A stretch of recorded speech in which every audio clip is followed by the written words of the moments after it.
They were called moving shipping containers, soda cans with guns, and tractors in armor.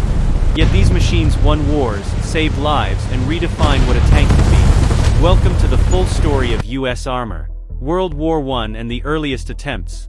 The CLB-75 was one of the earliest attempts in the United States to design a tank during World War I in 1917. Its most unusual feature was the rounded dome-shaped armored hull, which engineers hoped would help deflect enemy bullets and shrapnel.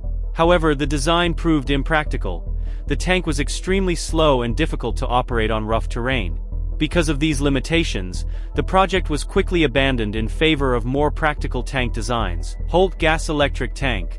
It all started in 1917 with the Holt gas-electric tank. America's very first attempt was basically a tractor with an electric drive system. 25 tons, crawling at just 10 kilometers per hour, it looked more like a moving power plant than a fighting machine. They even tried mounting a 75mm howitzer. But it was too heavy for the mud of World War I trenches. Still, it proved the concept. The US could build tanks. And that single prototype lit the fuse for everything that followed. Skeleton tank. Next came the bizarre skeleton tank of 1918. Weighing just 9 tons and built mostly from iron pipes, it was 80% air. Designers hoped the open frame would let it cross huge trenches without getting stuck. It looked ridiculous, like a giant erector set on tracks.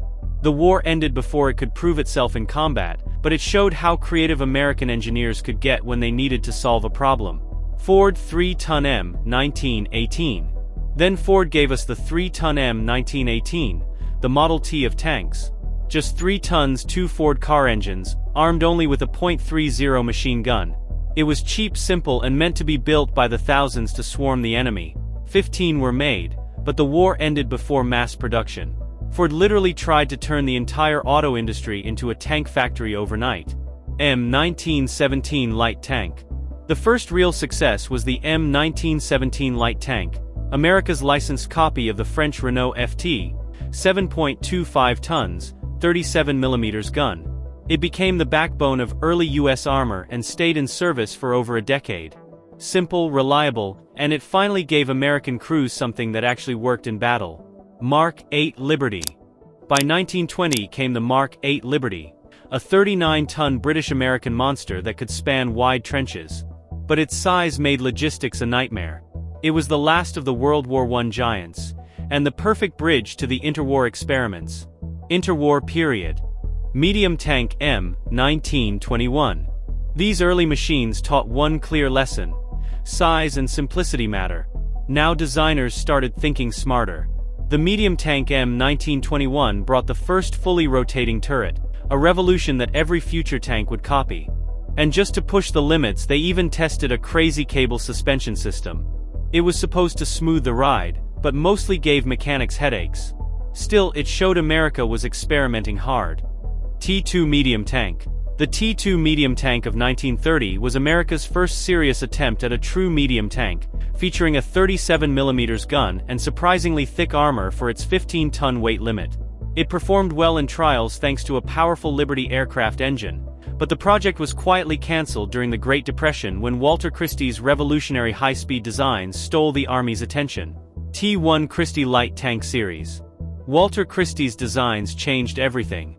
The T1 Christie, and especially the legendary Christie M1931, could literally fly over rough ground at speeds over 70 km per hour thanks to revolutionary suspension. The military called it too weird at first, but the Soviets loved the idea so much they copied it straight into their BT tanks. America had invented the future of mobility. M2 light tank. The M2 light tank took that idea further. Early versions looked like a battleship on tracks with 4 separate machine gun turrets. Later it settled on a single 37mm gun, and became the direct ancestor of the famous Stuart. It taught the Army that speed and reliability were more important than raw firepower. Marmon Harrington CTLS. Then came the tiny Marmon Harrington CTLS, exported everywhere because it was cheap and easy to maintain. Interestingly, some of them ended up fighting for the Dutch East Indies and were even captured and used by the Japanese. World War II. M3 Stuart and M5 Stuart. World War II exploded the scale. The M3 Stuart, British crews affectionately called it honey, because it was so sweet and reliable in the desert. 58 kilometers per hour, perfect scout. The M5 version added twin Cadillac engines and became even faster and more dependable. Together they became legends of reconnaissance. M3 Lee. Then the awkward M3 Lee with its hull-mounted 75mm gun. It looked funny like a tall church on tracks, but it brought desperately needed firepower when the Allies needed it most in North Africa. And then, the M4 Sherman. 30 tons, 75mm gun, later upgraded to 76mm, produced in staggering numbers, over 50,000. Not the heaviest, not the most powerful, but reliable, easy to repair, and it won the war through sheer quantity and logistics. American crews joked it was the best tank in the world, because we had so many of them. T-14 Heavy Tank. The T-14 Heavy Tank was a rare joint American-British project. A massive 47-ton assault tank with a 75mm gun, designed to smash through heavy fortifications. Only 2 prototypes were ever built. It looked promising on paper, but the British eventually lost interest and the project quietly died. Yet it showed America was already thinking about super heavy armor, even while the Sherman was still rolling off the lines. M10 Wolverine. Meet the M10 Wolverine, America's most produced tank destroyer of the war. Built on a Sherman chassis with a powerful 3-inch gun and an open turret. According to US doctrine, tanks were not supposed to fight other tanks. That job belonged to dedicated tank destroyers like this one. Over 6,700 were made, and they became the backbone of American anti-tank units in Europe. M6 Heavy Tank. Heavy experiments followed. The 57-ton M6 that was too big for most bridges. Interestingly, it carried 3 different guns at once, a 75mm, a 37mm, and even anti-aircraft machine guns, but its sheer size made it completely impractical. M18 Hellcat. The M18 Hellcat was pure speed demon. With a 76mm gun and a top speed over 90 km per hour, it was the fastest armored vehicle of the entire war. Nicknamed Hellcat, it could dash in, fire, and disappear before the enemy could react. Crews loved its agility, even though its made it feel like a sports car with a cannon. The T-20 and T-23 were secret experimental replacements for the Sherman. They tested new transmissions, lower silhouettes, and better suspension. Many of their best ideas, especially the improved turret and gun mount, went straight into the M26 Pershing. They never reached the battlefield, but they quietly shaped the next generation of American tanks. M22 Locust. The glider carried M22 Locust with paper-thin armor was meant to support paratroopers. British forces actually used it once during the Normandy landings, but its light protection made it extremely vulnerable once it hit the ground. M24 Chaffee. Then came the superb M24 Chaffee, a huge leap forward with a 75mm gun and silky smooth suspension. It was fast, reliable, had a stabilized gun for shooting on the move, and remained in service all the way into the Korean War and beyond. M36 Jackson. The M36 Jackson was the big upgrade America needed. Taking the M10 chassis and slapping on a massive 90mm gun, it could finally take on German Tigers and Panthers head-on. Crews called it the Slugger. It arrived just in time for the Battle of the Bulge and quickly earned a fearsome reputation as the best American tank destroyer of World War II. T-28 and T-95 Super Heavy Tank. 95 tons, a 105mm gun, and not 2, but 4 sets of tracks to support its monstrous weight. It was designed as a mobile fortress to blast through the Siegfried Line. Only 2 prototypes were completed after the war ended. It never saw combat, but it remains one of the heaviest vehicles America ever tried to build. M26 Pershing. The M26 Pershing finally arrived in 1945, 42 tons with a 90mm gun that could actually punch through a Tiger's frontal armor. It came very late to World War II, but in Korea it destroyed the first T-34s the Americans faced and proved that heavy firepower had finally arrived. This tank became the direct father of every post-war American design. Early Cold War and Korea. T-29 Heavy Tank Series. The T-29 was America's first serious answer to the German heavy tanks. 70 tons with a powerful 105mm gun. The strongest tank the US had at the time. It served as the foundation for an entire family of super heavy prototypes. Although it arrived too late for World War II, its technology influenced everything that came after. T-32 Heavy Tank. The T-32 was basically a supercharged Pershing. thicker armor, a better 90mm gun, and many shared parts with the M26 so it could be rushed into production if needed. It was America's backup plan if the Pershing wasn't enough. T-30 heavy tank. The T-30 took things to the extreme, 75 tons and a jaw-dropping 155mm howitzer. This was the largest gun ever mounted on an American tank. It was built to demolish any or heavy tank in existence.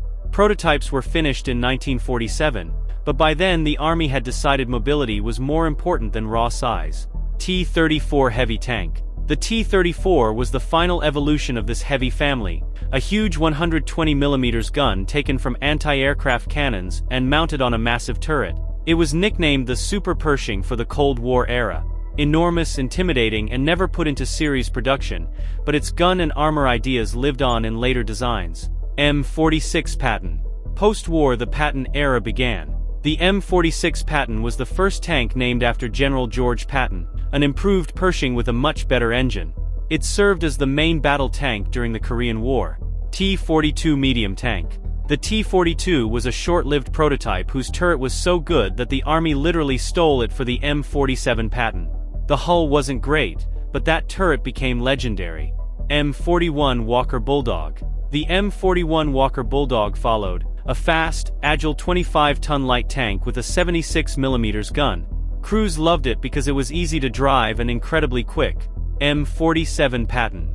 Then came the M47 Patton, a true Frankenstein design. They took an older hull and slapped on a brand new turret.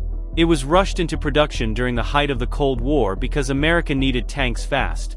Despite its flaws, over 8,500 were built, and it served in more than 20 countries. M48 Patton.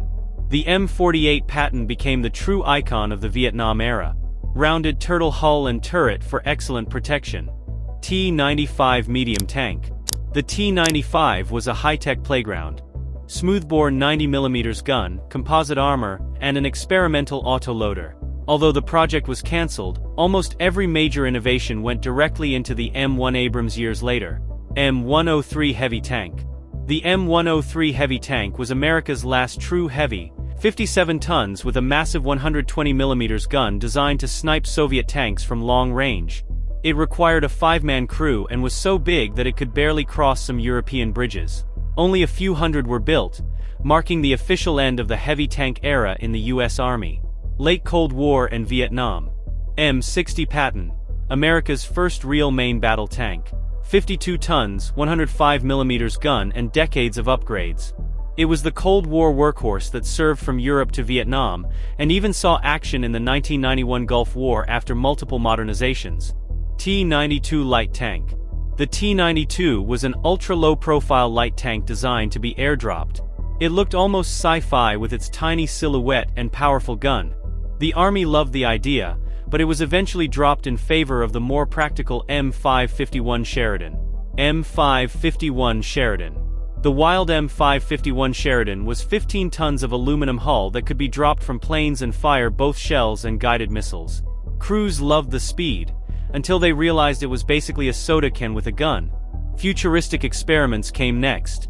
The MBT-70 and XM-803, a joint US-German sci-fi project. It was too complex and too expensive. M60A2 Starship. The M60A2 Starship took the concept further, nicknamed Starship for its futuristic look and a 152mm gun that could fire both shells and missiles. It looked incredible, but the complex system proved unreliable. Modern and future concepts. M1 Abrams. And then the revolution arrived in 1980. The M1 Abrams. Gas turbine engine that sounded like a jet, composite armor, and 72 km/h speed. It completely redefined what a tank could do. In the Gulf War it achieved total battlefield dominance. M1A1 Abrams. The M1A1 Abrams brought the famous 120mm smoothbore gun and even better protection. It became the Gulf War icon. M1A2 Abrams. The M1A2 Abrams took it into the digital age, advanced sensors, thermal sights, and full battlefield networking. M8 Armored Gun System.